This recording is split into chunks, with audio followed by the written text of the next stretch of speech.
5/11 tactical press conference for the movie Act of Valor. Saw a couple of people rolling in from the craps tables and maybe staying out all night. So thanks for being up very early on Vegas time. So we're delighted this morning to have two of the filmmakers from Act of Valor, both producers and directors, Scotty Waugh and Mike McCoy. And we have no script. We've got a little bit of making of the Act of Valor clip to show you later. But this is meant to be very interactive. It's going to be a conversation. I'll ask a few questions and then we'll take it from there. So our history, 5/11, with the Act of Valor movie and the Bandito brothers is that around last March, Ed Jager, who's sitting out in the audience, called me up and he said, "Hey, I've got some friends. These guys are called the Bandito brothers. They're incredible filmmakers and they're working on this movie about Navy SEALs." Now, of course, you got to remember this is before the whole Bin Laden takedown. So we're talking last spring. Bin Laden was shot in early May. And so at this point, these gentlemen said, "Hey, we've got a great film. We think it may be the first ever real action movie. You've got to come see it." And I'm not going to tell you about the movie. I'm going to let them tell you about it. But I saw the film and I said, "This is incredible. I think you guys are setting that new standard for a real action movie. And we'd love to get involved." So here we are today, and we're delighted to have these two gentlemen here to tell us more about the movie. So I think you should show the clip. let's show the clip. A lot better than mouse than I could do. Let's see what we got here. See if I can work it. All those assets from the U.S. government. How the heck did you guys pull that off? Take us back to the beginning. Because there are a lot of people out there calling the U.S. Navy saying, "Hey, I got an idea. Let me do a movie with Navy SEALs." Well, I think You guys brought it in. It starts earlier. Mouse and I come from an action background, so there's a common language that we're able to communicate with them. I was president of Stunts Unlimited for 4 years, been a stuntman my whole life. Mouse, even though I was a stuntman as well, a big supercross champion and Bob 1000 champion, come from motocross world. With that knowledge, we're able to really, we have a commercial company. Yeah, and we had produced 2 films previously, Step in the Liquid, the surfing film, and then Dust to Glory on the Bob 1000. Both projects were really well respected inside of the teams, and as Scott was saying, once we connected and met the guys, there was just a commonality of culture that sort of cut through the bullshit, and we were sort of seeing the world the same way. And for us, sort of seeing parts of our lives in the action space being misrepresented, we really sympathize with them because these dudes have been misrepresented in every way possible, especially by Hollywood for one. I mean, we're talking about like the perverted concept of the commando or Hollywood's version of the commando or the distraught soldier, every other thing that these guys aren't, they've been misrepresented as. And I think that was really one of the big things early on. It's like, how do we just set the record straight? Video games are taking our whole world off into another area and creating just a game out of what we do, which is really, it's true to life and really happening. It's not a game, and we're not these weirdo commando guys. They're fathers, they're brothers and husbands, and just great all-around dudes. So I think one of the things that was really important was that the Navy, the Navy SEALs really wanted to get their story straight and have, we were very humbled by the opportunity when they approached us to make a movie about their community. And it was kind of, for us, it was an eye-opener because, I'll be honest, I didn't know shit about their community. All I knew was how Hollywood portrayed them. It was like, I knew just from my own little knowledge that it was probably a bunch of BS. So with that, we said if we're going to do it, both of us need to spend time with you guys. and then once you got inside and you started hearing the stories, hey, we've been sustained conflict for 10 years. And these guys have been at the tip of the spear for that. So you start to really hear the stories, the sacrifice their families have made, and really the brotherhood. You start to connect with this brotherhood of men, and you've just never seen anything like this. I mean, you guys on a grenade for somebody who does these sorts of acts of valor for each other. And once we heard these stories, we were just blown away. We said, this has to be influenced by the real stories. So everything that you see happen in the film has happened to an operator in the battlefield in the last 10 years. It wasn't some Hollywood writer sitting around in his underwear, like dreaming up shit. It was like... Yeah, there was five distinct acts of valor that really compelled Mouse and I to want to put those in this film. And like we said, we had a fictitious storyline through these 5 acts of valor that happened to the team. Really explore sort of current global threat scenarios to the country. So how did you cast Chief Dave and the other active duty SEALs we see? Because those guys are working. They're going down range. All 8 are. All 8, yeah. Yeah, well, Chief Dave's, he's still downrange. last word is behind the wire right now, and he'll be coming home safely. That he's out, but he's been downrange for 11 months, while his wife's at homeschooling 5 kids. She's been home alone with 5 kids for 11 months, while he's been downrange on a gnarly mission in Afghanistan. He needs to lead in the film. A couple other guys have redeployed. Everybody in this film, I think, has gone, except for one guy, has redeployed during the cycle of filmmaking. So we've been making the project to see it. We've been making it for 4 years, and we were, you can say, luck was great for us. We were lucky enough to have the film finished in the can. We were starting to shop it in February, but then with our agents, we were going to not shop it until the summertime. And then obviously UBL got taken down and opened up the whole Hollywood's eyes to, holy shit, these SEALs they're real heroes. And that was our whole pitch the whole time. We don't have stars or anything, we have real heroes.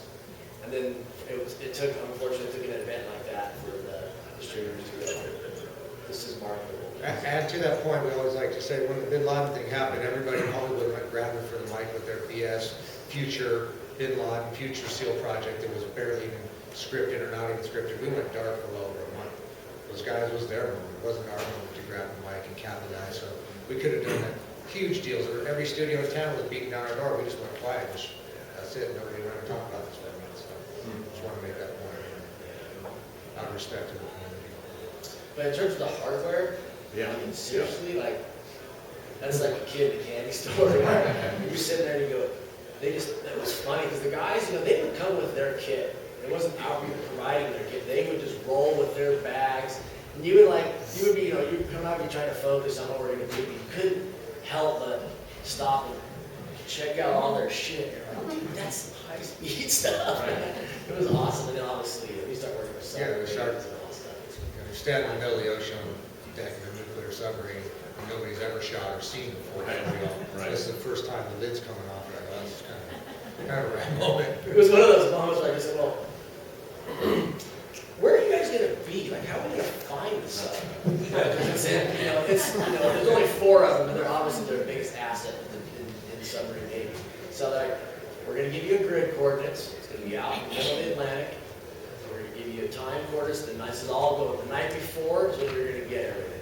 So you're like going, all right. So that became really representative of how the film was done, on time, on target. Okay, the sun's going to breach for less than 45 minutes. Those guys don't have to pop up because it gives away their signature. It's sort of counter to their whole culture. And it was an SSG on the USS Florida.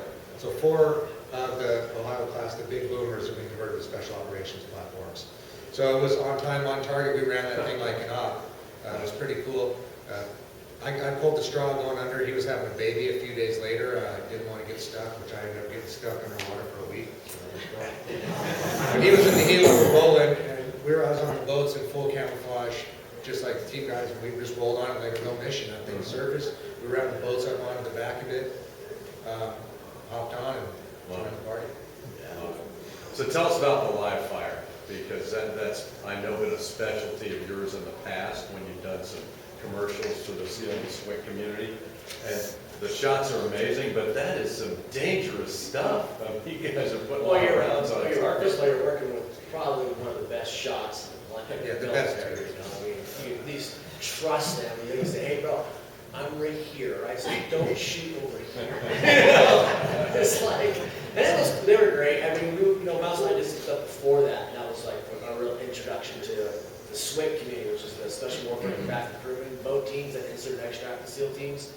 This little commercial we were hired on, these guys did live fire exercises, and Captain Smith of the SEAL team said, I want to do live fire, would you guys be interested? And we were like, hell yeah, man, that'd be awesome. So, yeah, and then on the movie, so we're in full armor, there's a camel in the stack with the guys, and they're just so good. I mean, live fire is scary when you have the best guys in the world. Like, it's what they do, and it's calculated. It's just not like spraying and hosing down with live fire. So it's tactical. That's great. Hey, let's throw it open to the audience. I'm sure there are a lot of questions out there. Maybe in the front row first. Yes, So, sir. as shocked as I am, and I'm sure the rest of the room is, that Charlie Sheen didn't portray the Navy SEALs. That's all I knew, man. I'm not gonna lie to you. I was like, so where's Charlie? Well, can I just interject? I think Duncan Smith, who works with you all, right, He was involved in that Charlie Sheen movie, so you probably gave him a lot of heat for that. Oh, It's yeah. funny you say that, and that was our big reservation. We're like, we're really gonna represent the brotherhood that's going on. You can't do it with dudes like Charlie Sheen, so, you know, he's playing a Navy SEAL wearing a tri. That was and he's before like, this year. yeah, and then he's like out partying, he's busted for like, it's just, what are you talking about? Those guys just couldn't do it. That was really the impetus to hiring the real guys that you didn't have that. And then dovetailing into that, operational security. You know, those guys by trade aren't generally ones to be in the limelight, or to even have their faces shown. Is that, Yeah, twofold. Well, A, on the OPSEC side, to quote Lieutenant Colonel Rourke, he's like, unless we're getting in a war with the Norwegian country, like they're gonna know I'm not a local. When I kick their door down the middle of the night, it's not gonna know if they've seen my face before. But there's a certain portion of guys that are gonna go into that world where they don't want to be recognized. All the guys in our platoon were really well decorated with multiple combat deployments. They're already sort of on their way out or not planning a future career in the dark side of the world. So that's how that. Yep. Yes, sir, you had a question? didn't He you? nailed it. Okay, outstanding. Yes, sir. I think it says a lot about you guys that these guys trusted you and invited you in. But in their own community, these guys take a lot of shit if they're involved in anything. So how did you guys convince them to be that vulnerable? Well, I was gonna say, I think what you said, you nailed on the head. I think, you know, it was us, Mouse and I, spending 6 months with them and really hanging out with them. And, you know, they, in their own right, know how to do background checks and all that. They did full backgrounds on Mouse and I and really found out what we were about. And, you know, it really helped the fact that they were fans of our 2 previous films. It definitely helped. And it was our, you know, pitching to them. Because when we first met them, we weren't going to use real guys. We were just meeting them to just become bros with them and share stories. We were always going to preserve the identities of them. And then it was after, you know, with them 6 months, is when Mouse and I were like, and they all turned it down. It's important point. Nobody wanted to do it. And a really big quality of the film is it's in their voice. Once they realized that they were going to have the camera in, so all the operational planning was done by the teams. So, you know, for instance, you have that yacht, you see that yacht takedown. So here's an interesting, typical scene. Hey dudes, we have 180-foot yachts in the middle of the ocean. Bad guys are on it. We need to have a conversation with them at this plot point in the movie. How do you want to do the hit? So then the whiteboards come out and they design the hit. We actually integrate the camera plan and go move on target together. But that was one of those hardware moments, right? Where you're like, we're going to take, you know, 260s, you know, 4 boats and this Mark and that. V's And you're like on ribs. can we shoot all that? Because that's badass. You know, they're like, hell yeah. I was like, oh my God. And then even down to the dialogue and then moving forward, they really felt like it was going to be their own voice. They really understood our vision. Like we were able to drink enough beer with the guys, so we got to communicate our vision, and that we were all on the same team, and they just trusted us. And having said that, you know, there's a part of the SEAL ethos that says quiet professionals. They're known as the quiet professionals. Everybody else is below their image. So this is the opportunity to actually enforce, this is the quiet professional. This is our way of life. Because this film isn't like rah-rah at the end. I'm not going to give away the movie, but it's about sacrifice. It's not about the hoo-yah. So, okay, louder. Yes. There are 3 actresses or actors, Hollywood actors in the movies. How did you come to choose those actors or actresses? I think we wanted to cast, you know, like almost all the good people in the movie are active duty, whether they're the SEALs or the branches of the military. But the actors, we tried to find actors that wouldn't shift your subconscious mind when you're watching the movie and say, oh, there's an actor working with Gary Oldman, right? It really kind of just askew your perception of the movie. So it was trying to find the best actor you could that was the most unrecognizable. And so we really chose all those, especially the villains in the film. They're actors that have come from Broadway, all these other really talented actors that you should probably have never seen before in film. And then with the only one that you might recognize, and she's a good person in the film, is the CIA agent. She plays the CIA agent, and it's Rosalind Sanchez. But the rest are very unknown and cast for that reason. We didn't want to really throw off your perception if you're watching the movie. Poor Rosalind, you beat her up badly. Yeah, she's never looked worse than anybody. There's an inexplicable camaraderie amongst members of Caliber. Can you tell us about any moments of genuine emotion where they express to you their appreciation for this accurate portrayal that you're trying to accomplish?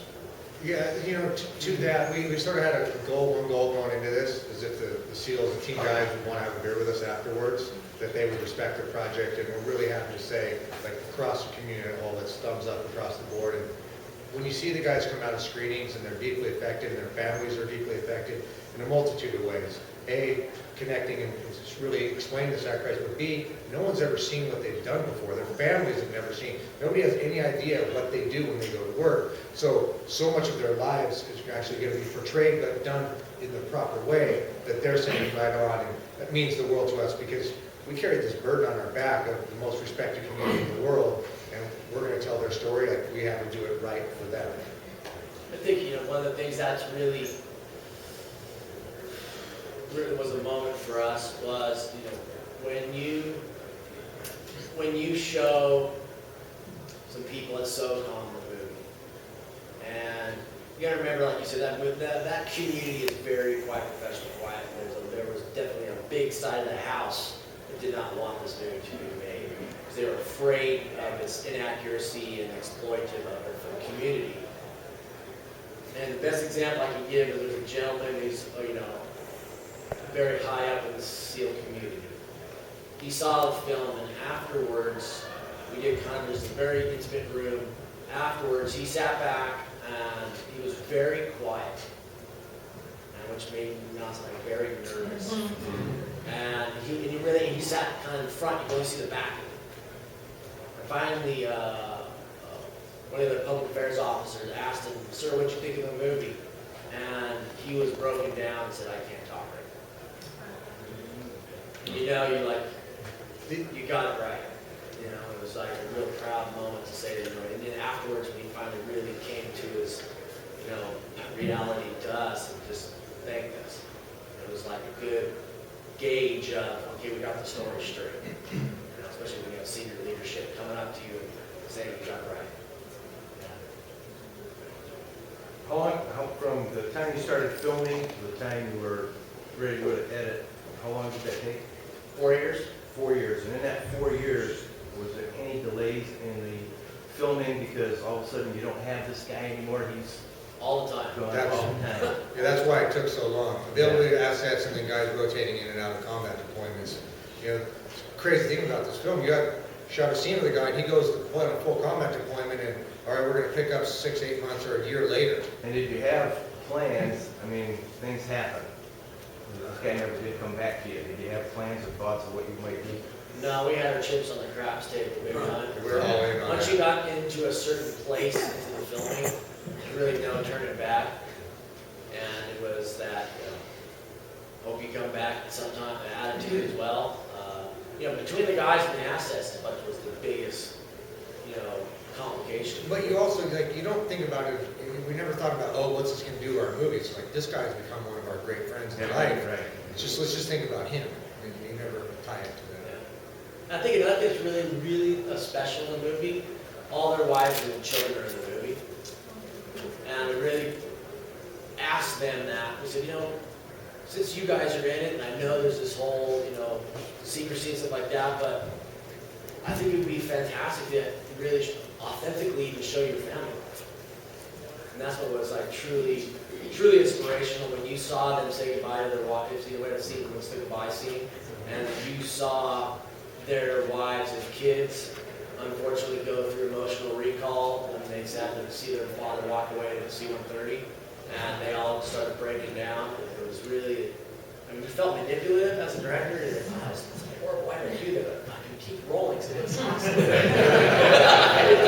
It was really one of those confliction moments, but that was the reason also I wanted to cast the real people, the real families. And when you see Chief Dave hug one of his 5 kids, and you just see that true love that that you have when you have your own children, you can't replicate it. It's just there's the nuances, and that was one of the massive reasons casting the real guys. There's nuances that only they can replicate. Was there any concern that too many trade secrets were going to be let out? No, the Navy's only concern is they had to scrub on what's called TTP, so technique, tactic, and procedure, so that we weren't going to let anything out. So we threaded the needle right up to the edge. without revealing any sort of overall sequence. Yeah, What qualities drive these guys? but you know, it's a funny thing because you can't really pinpoint one. And the reason you can't pinpoint one is the same reason they can't find out what exactly makes a Navy SEAL, and then they have to go through, 120 guys through buds to get down to 18 to 20. And one thing, and they don't know, there's obviously common denominators, but there's no specifics. Each guy is definitely different in his own right. But I can say just as a civilian watching that, to me, the common denominator, all of them, is their heart. And that's the only thing that's their common denominator. Because the guys that him and I would watch through Hell Week that you would have thought, you would have bet your farm on that guy's going to make it through, he dropped the first day.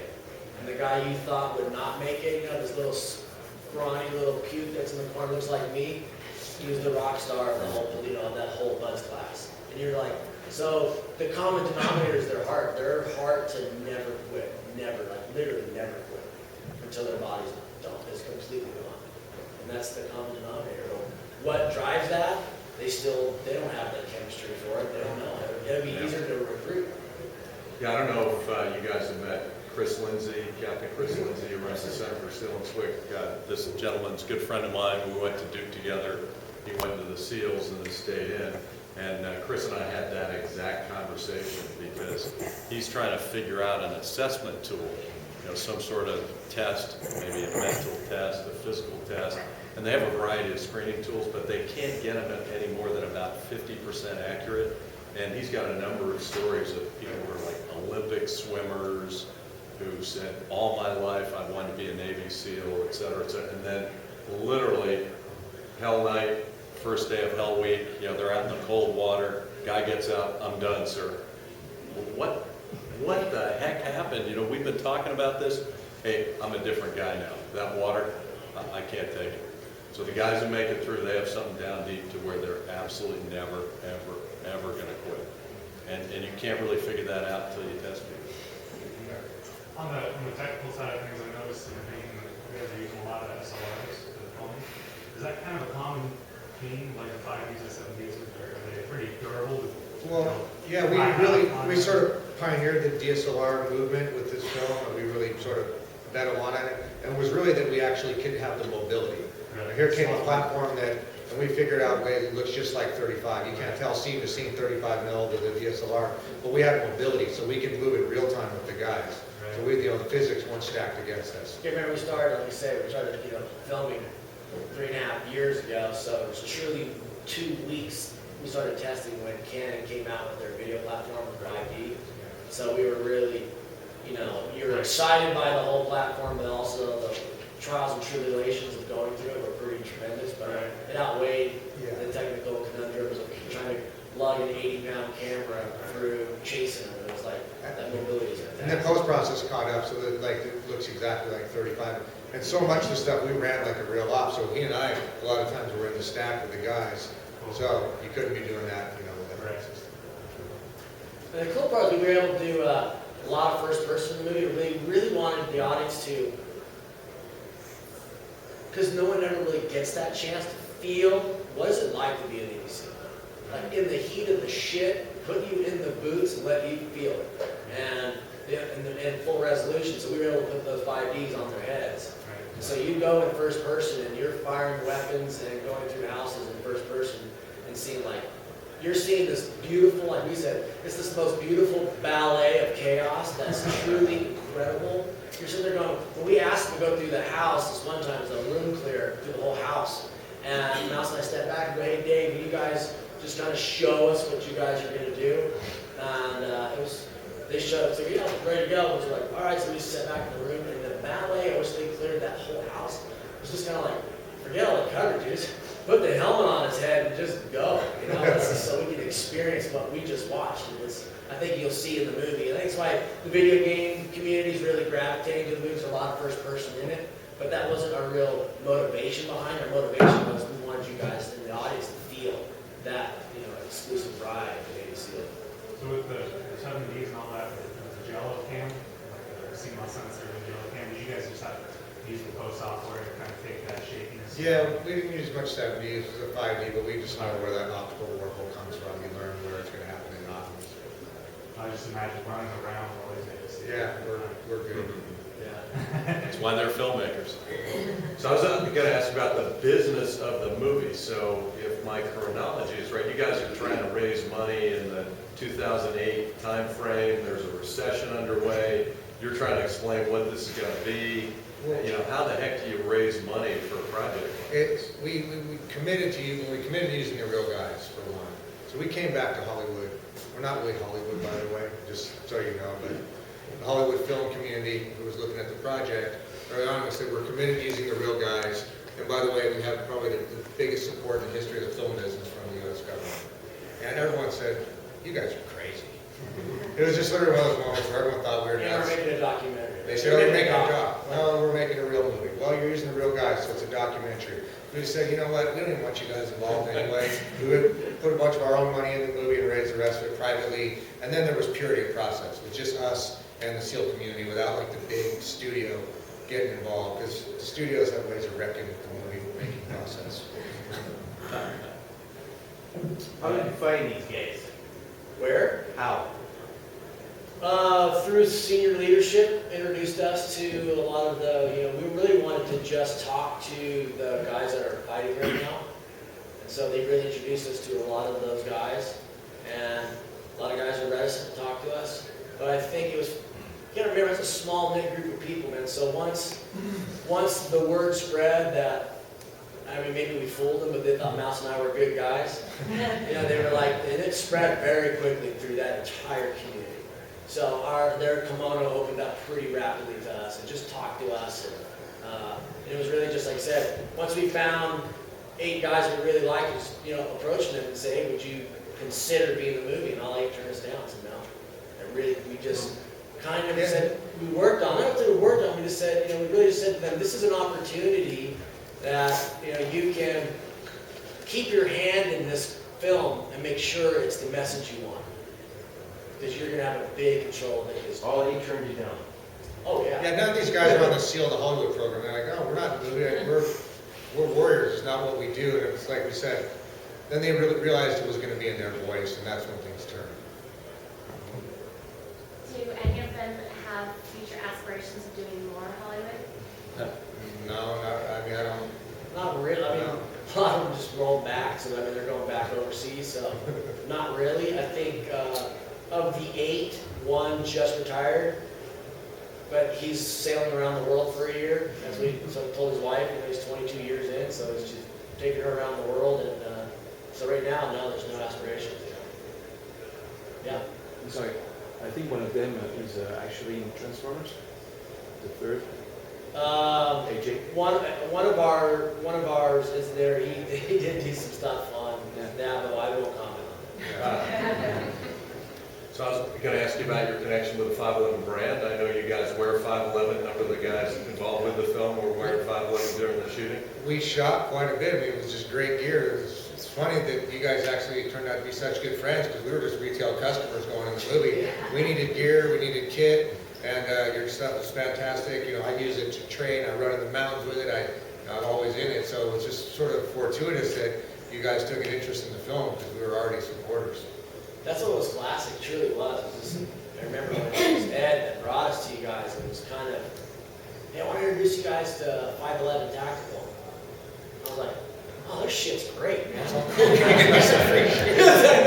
we already wore their shit, because it's good stuff. And it was pretty funny, so when we did meet with them, it was like, hey, man, what else do you got? And so it's true. It was, and that was the greatest part about the film. The film is a very authentic film, being the guys we never put anything on them. There's no product placement. There's none of that shit. Like I say, they brought their kit, and that's how they roll. And so there's just that authenticity in the movies was, we just tried to stay very accurate with that. How frustrating was it after Bin Laden got took out?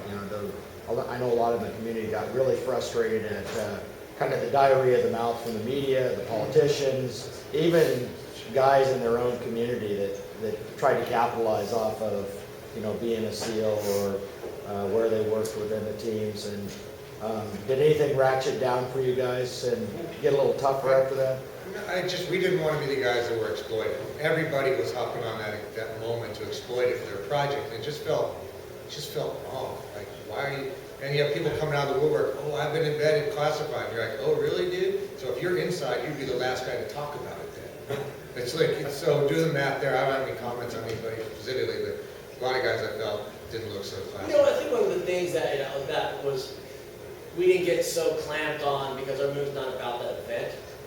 And that movie, and our feeling is that nobody should know about that event. That event was able to happen because there's secrecy on how they operated, and once we reveal how they operate, it's going to completely ruin taking down the other terrorist networks that are out there. So we feel like, that needs, there's things that community, all soft, needs to be preserved. That's how our freedom is preserved by their operations. We need to maintain that. And so that's what the film, there's a lot of things we didn't film because no one needs to know very specifics that how they do things. But there's a lot of sexy bang bang in there that you still, you watch it, you're not going to know exactly how they did it, but they did it. Yeah, capabilities and tactics are sort of separated in a way. Like, it's common knowledge, the capabilities and the assets. The exact tactics, that's for them. You guys have a great platform then, so can you champion that cause a little bit and kind of speak to the media once in a while and tell them to, to be more responsible and... Well, the great thing about this film isn't about policy. There's zero policy. There's zero policy. It's just about the guys, about supporting the guys, and more importantly, to sort of wrap this up, it's like the SEALs they're fine. They don't need more guys. They're doing great. They happen to be the Halo brand.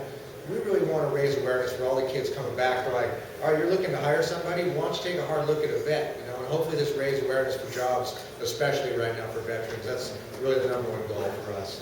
That and any other support mechanisms for the guys coming home, raising awareness. That's what it's become about. It's really like, like we Mouse said, the movie's about SEALs, but it's not. As a matter of fact, when you watch the movie, you never even hear the word SEALs. It's really about this platoon of 8 guys that just happen to be SEALs. It's really about like all military. It's a metaphor for all the guys downrange, and I feel like that's why it's really about that. We're hoping that history doesn't repeat itself like it did in '75. Yeah, I think you guys are doing the right thing. You're really leading by example. The media is the media. They're going to do what they do, and you guys have given us a great example of how to tell a fantastic story that's incredibly engaging, and you don't have to give away secrets. Because the story itself is that good and the filmmaking takes it to a great level. So thank you for that. So we're going to wrap it up here. Mouse McCoy, Scotty Watt, Great work tonight.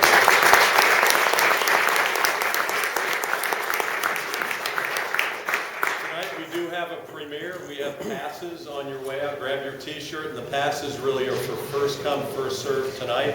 We're giving out more passes than we have seats. So get there early. It's an 8:30 screening, correct, Christine? So recommend you get there what time, Christine? If you really want to see the movie, I would say 7 or 7:30. Right, so grab a pass on the way out.